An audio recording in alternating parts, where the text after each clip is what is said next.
ഒരു ദിവസം മൊയ്തീൻ സാഹിബിൻ്റെ ഞാൻ കണ്ടാണ് മഹാനവറുകൾ, അല്ലാഹു അവിടുത്തെ ദർജ കൊടുക്കട്ടെ, ഇങ്ങനെ മൂക്ക് പിടിച്ചിട്ട് ആ കോളാമ്പിൽക്കാണ് ചുരുട്ടിങ്ങനെ മിനിറ്റിന് മിനിറ്റ് ആ കോളാമ്പിൽ ഇങ്ങനെ കൂടിക്കിടക്കുക. അങ്ങോട്ട് വാ, അത് വൃത്തിയാക്കിയാണ്. ഇത് പറയാൻ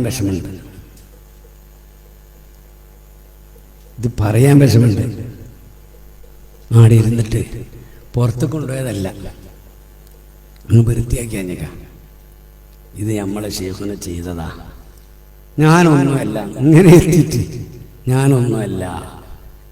അങ്ങനെ അത് ആ ചുരുട്ട് പുകലുള്ളത് നിങ്ങൾ പറഞ്ഞാൽ നിങ്ങൾക്ക് പ്രയാസം, കേൾക്കാൻ ഉൾക്കൊള്ളാൻ കഴിയാത്ത ഇത് ഏറ്റവും ടോപ്പിലെ പരീക്ഷയായിരുന്നു. അത് മുഴുവനും കുടിച്ച് അങ്ങനെ അതിൻ്റെ ശേഷം ബഹുമാനപ്പെട്ടവർ ബോധരഹിതനായിപ്പോയി. ഈ ചുരുട്ടല്ലേ പുകലല്ലേ, 8 ദിവസം കഴിഞ്ഞിട്ട് ആ ബോധം തെളിഞ്ഞു.